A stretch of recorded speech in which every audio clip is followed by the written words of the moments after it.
Hey guys, welcome back to my YouTube channel. ಹೇಗಿದ್ದೀರಾ? ಎಲ್ಲರೂ ಚೆನ್ನಾಗಿದ್ದೀರಾ? ನಾನು ಸಹ ತುಂಬಾ ಚೆನ್ನಾಗಿದ್ದೀನಿ. ಆ್ಯಂಡ್ ನಾನು ನಿಮಗೆ ಇವತ್ತು ಹೆಲ್ದಿಯಾಗಿರುವಂತಹ ಡಯಟ್ ಮಾಡೋರಿಗೆ ತುಂಬಾ ಬೆನಿಫಿಷಿಯಲ್ ಆಗಿರುವಂತಹ ವೆಜಿಟೇಬಲ್ ಸೂಪ್ ಹೇಗೆ ಮಾಡೋದು ಅಂತ ಹೇಳಿ ತೋರಿಸ್ತೀನಿ. ಇದರಿಂದ ವೆಯ್ಟ್ ಲಾಸ್ ಆಗೋದಕ್ಕೂ ಸಹ ತುಂಬಾ ಹೆಲ್ಪ್ಫುಲ್ ಇದೆ. ಇದನ್ನ ಆದಷ್ಟು ಬೇಗ ಸ್ಟಾರ್ಟ್ ಮಾಡ್ತೀನಿ. ಅದಕ್ಕಿಂತ ಮುಂಚೆ ನನ್ನ ಚಾನಲ್ಗೆ ಯಾರ್ಯಾರು ಸಬ್ಸ್ಕ್ರೈಬ್ ಮಾಡ್ಕೊಂಡಿಲ್ಲ ಪ್ಲೀಸ್ ಸಬ್ಸ್ಕ್ರೈಬ್ ಮಾಡ್ಕೊಳ್ಳಿ. ಇಷ್ಟ ಆದರೆ ಲೈಕ್ ಮಾಡಿ, ಕಮೆಂಟ್ ಮಾಡಿ, ಜಾಸ್ತಿ ಜನಕ್ಕೆ ಶೇರ್ ಮಾಡಿ. So let's start the video. So guys, vegetable soup ಮಾಡೋದಕ್ಕೆ ಒಂದು ಪಾತ್ರೆನ ಇಟ್ಕೊಳ್ಳಿ. ಪಾತ್ರೆನ ಇಟ್ಕೊಂಡು ಅದಕ್ಕೆ ಬೆಣ್ಣೆ ಇದ್ರೆ ಬೆಣ್ಣೆ ಹಾಕೊಳ್ಳಿ.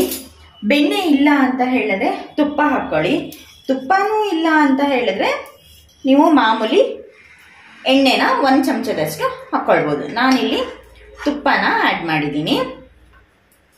ಈ ತುಪ್ಪ ಸ್ವಲ್ಪ ಬಿಸಿ ಆಯ್ತು ಅನ್ಬೇಕಾದ್ರೆ ಇದಕ್ಕೆ ನಾವು ಈ ಜಿಂಜರ್ ಗಾರ್ಲಿಕ್ ಅನ್ನ ಏನು ಕ್ರಶ್ ಮಾಡಿ ಇಟ್ಕೊಂಡಿದ್ವಲ್ವಾ, ಸೊ ಆ ಜಿಂಜರ್ ಗಾರ್ಲಿಕ್ ಅನ್ನ ಹಾಕ್ಬೇಕು. ಜಿಂಜರ್ ಗಾರ್ಲಿಕ್ ಫುಲ್ ಅದ್ರದ್ದು ಹಸಿ ವಾಸನೆ ಏನಿರುತ್ತೆ, ಸೊ ಆ ಹಸಿ ವಾಸನೆ ಹೋಗುವವರೆಗೂ ನಾವು ಈ ತುಪ್ಪ ಅಥವಾ ಬೆಣ್ಣೆನಲ್ಲಿ ಇದನ್ನ ಫ್ರೈ ಮಾಡ್ಕೊಳ್ಬೇಕಾಗತ್ತೆ. ಜಿಂಜರ್ ಗಾರ್ಲಿಕ್ ಹಾಕೊಂಡಾಗ ಸ್ವಲ್ಪ ಲೋ ಫ್ಲೇಮ್ನ ಇಟ್ಕೊಳ್ಳಿ. ಇಲ್ಲ ಅಂತ ಹೇಳಿದ್ರೆ ಅದು ತುಂಬಾ ಬೇಗ ಸೀದೋಗೋ ಚಾನ್ಸಸ್ ಇರುತ್ತೆ. ಈಗ ನೋಡಿ, ಇದು ಹಸಿ ವಾಸನೆ ಎಲ್ಲ ಹೋಗಿದೆ. ಸೊ ನಾನು ಈ ಟೈಮ್ನಲ್ಲಿ ಇದಕ್ಕೆ ತರಕಾರಿಗಳನ್ನ ಹಾಕೊಳ್ತೀನಿ. ನಾನಿಲ್ಲಿ ಬೀನ್ಸ್ ಮತ್ತೆ ಕ್ಯಾರೆಟ್ ಅನ್ನ ಸಣ್ಣದಾಗಿ ಕಟ್ ಮಾಡ್ಕೊಂಡಿದ್ದೀನಿ.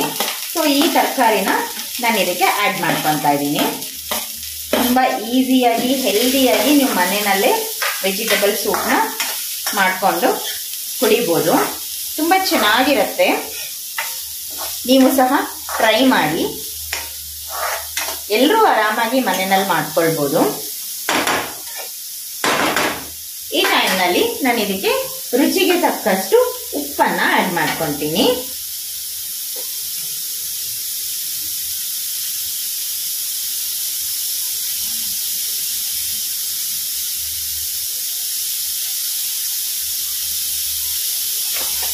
ನೀವು ಸಾಲ್ಟ್ ಅನ್ನ ಆಡ್ ಮಾಡೋದ್ರಿಂದ ಈ ವೆಜಿಟೇಬಲ್ ಸ್ವಲ್ಪ ಬೇಗ ಮೆತ್ತಗೂ ಸಹ ಆಗತ್ತೆ.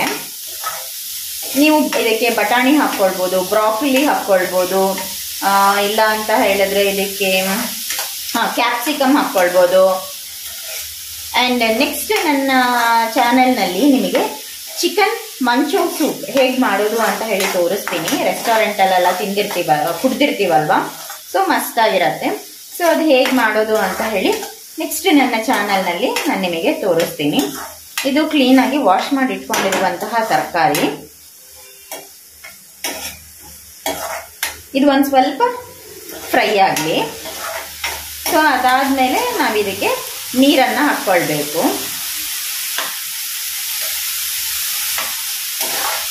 ಇದು ನಾವು ತುಂಬಾ ಸಣ್ಣದಾಗಿ ಕಟ್ ಮಾಡ್ಕೊಂಡಿರ್ತೀವಲ್ವಾ, ಸೊ ಇದು ತುಂಬಾ ಬೇಗನೆ ಬೆಂದೋಗ್ಬಿಡತ್ತೆ.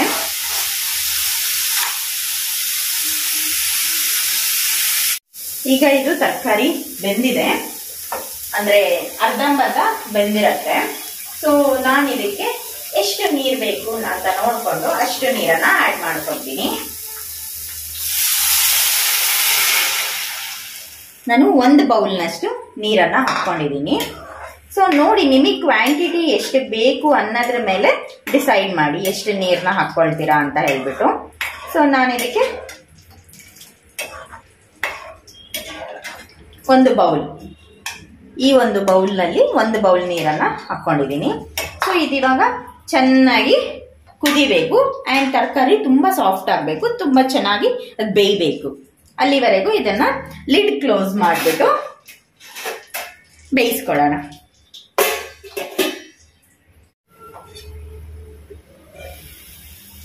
ಈಗ ನೋಡಿ, ಇದು ಚೆನ್ನಾಗಿ ಕುದೀತಾ ಇದೆ. ಇನ್ನೂ ಒಂದು ಸ್ವಲ್ಪ ತರಕಾರಿ ಬೇಯೋದಿಕ್ಕಿದೆ. ಸೊ ಆ ಟೈಮ್ನಲ್ಲಿ ನಾನು ಇದಕ್ಕೆ 1/4 ಚಮಚದಷ್ಟು ಕಾಳು ಮೆಣಸಿನ ಪುಡಿನ ಹಾಕ್ತಾ ಇದ್ದೀನಿ, ಪೆಪ್ಪರ್ ಪೌಡರ್.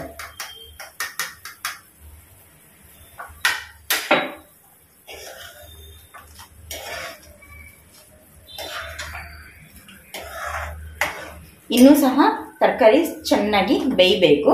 ಸೊ ಅಲ್ಲಿವರೆಗೂ ಇದನ್ನು ಕ್ಲೀನಾಗಿ ಬೇಯೋದಕ್ಕೆ ಹಾಗೇನೆ ಬಿಡೋಣ. ಇದೀಗ ನೋಡಿ ಈ ತರಕಾರಿ ಎಲ್ಲ ಚೆನ್ನಾಗಿ ಬೆಂದಿದೆ. ಈ ಸೂಪ್ ಕ್ವಾಂಟಿಟಿ ಸಹ ಕಡಿಮೆ ಆಗಿದೆ. ಸೊ ನಾನು ಈ ಟೈಮ್ನಲ್ಲಿ ಏನು ಮಾಡ್ತೀನಿ ಅಂತ ಹೇಳಿದ್ರೆ, ಕಾರ್ನ್ಫ್ಲೋರನ್ನ 1 ಸ್ಪೂನ್ ಕಾರ್ನ್ಫ್ಲೋರನ್ನ ನೀರಲ್ಲಿ ಕದರಿ ಇಟ್ಕೊಂಡಿದ್ದೆ. ಸೊ ಆ ಕಾರ್ನ್ಫ್ಲೋರನ್ನ ಇದಕ್ಕೆ ಆಡ್ ಮಾಡ್ತೀನಿ. ಇದು ಜಸ್ಟ್ ಥಿಕ್ನೆಸ್ಗೋಸ್ಕರ, ಸ್ವಲ್ಪ ಥಿಕ್ನೆಸ್ ಬರಲಿ ಅನ್ನೋ ಕಾರಣಕ್ಕೋಸ್ಕರ ಇದನ್ನ ಆಡ್ ಮಾಡೋದಷ್ಟೇ. ನಿಮಗೆ ಬೇಕು ಅಂದ್ರೆ ಆಡ್ ಮಾಡ್ಕೊಳ್ಬೋದು, ಬೇಡ ಅಂದ್ರೆ ಬಿಡ್ಬೋದು.